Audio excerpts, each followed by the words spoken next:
As you've noticed today, our talks are all directed at an intended audience, you. And you inform what we say and how we say it. Our next speaker learned that by writing just for yourself, you may have new insights that lead to self-discovery. Please welcome Senior Francesca Federighi.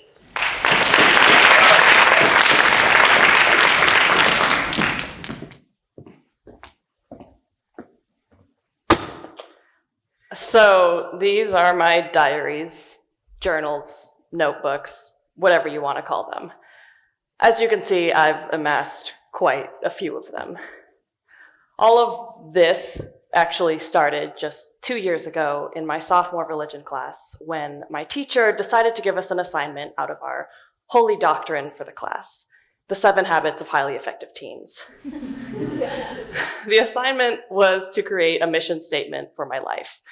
You know, the same way that a business or charity might have a mission statement. Step 1 to making a mission statement was to sit in silence with paper and pencil and spout out a list of everything I value in life. My teacher decided to give us the entire 90-minute class period to do this. What I value in life. Surely 15-year-old me knew what I valued in life, right?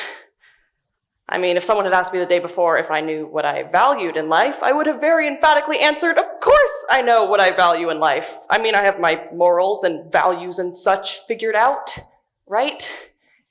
And yet here I was being asked to simply write those things onto paper, and for the first 10 of those 90 minutes, I didn't write a word. I knew that I could just write down some things like family, friends, happiness.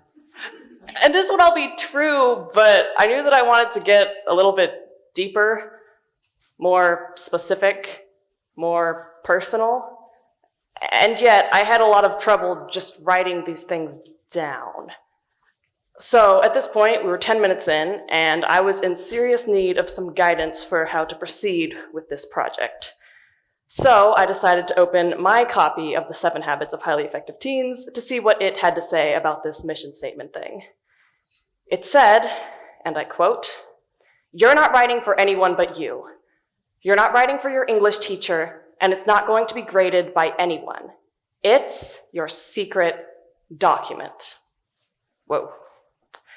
That was when it kind of computed for me. This piece of paper, the one right in front of me, isn't going to be turned in. My religion teacher isn't going to see it, nor is any other human on the planet. I realized then that that piece of binder paper offered me something special. It would allow me to articulate my thoughts the same way that I can articulate my thoughts by speaking to another human, while also giving me the same privacy that I am afforded when I keep thoughts in my own mind. With this realization, I was set free. So first I decided to write that quote on the top of my piece of binder paper, and then for the remaining 80 or so minutes before the bell rang, I spilled my soul onto paper. I wrote down everything that I value in life. I mean, at first these values were really vague, but I just kept writing and rambling and forced myself to become more specific. Like family. Okay, well, why do I value family? What exactly does it mean to value family? What should I be doing on a daily basis as someone who claims to value family? With time, I saw my disjointed thoughts become more coherent, and the values I was writing down became much more specific and applicable. By the end of the class period, I had made some pretty decent progress, but I hadn't quite finished figuring out what my mission for life is. I was on a roll, so I just continued writing on my own time for a couple more days, and by the end of this emotional roller coaster of writing my feelings onto paper, I had condensed everything down into a specific, personal, and meaningful list of 6 goals to live by. A list that I have not and do not ever plan to show to anyone else. And I also discovered the awesome power of writing just for myself. After this assignment was over, I found an old, mostly unused black notebook in my closet, and I decided to start using this as my designated place for personal writing. And as you can see from then, I've gone on to fill several more. When I look back on how my relationship with writing has evolved over time, it seems pretty insane to me that at the point when I started this journey of personal writing, I had already been writing for about a decade.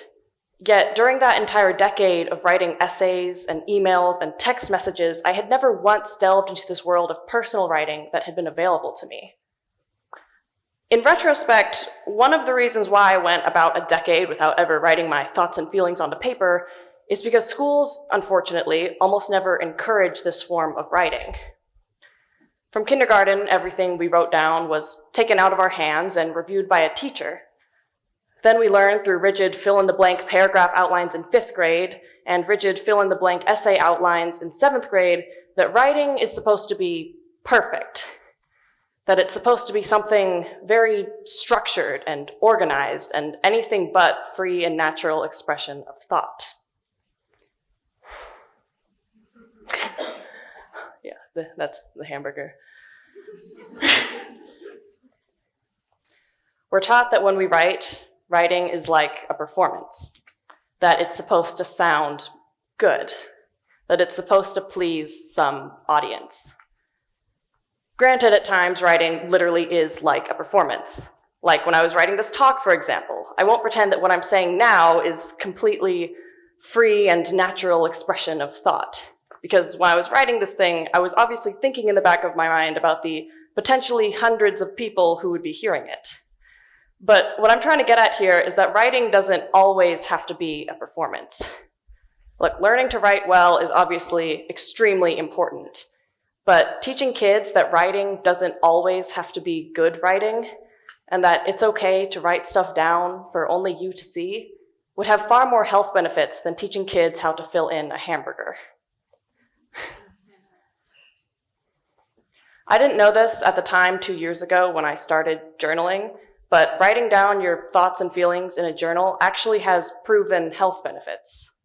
For example, a 2005 study found that participants who write about their thoughts and feelings in a journal after a traumatic, emotional, or stressful event are significantly less likely to get sick and less likely to be seriously affected by trauma than their non-journaling counterparts.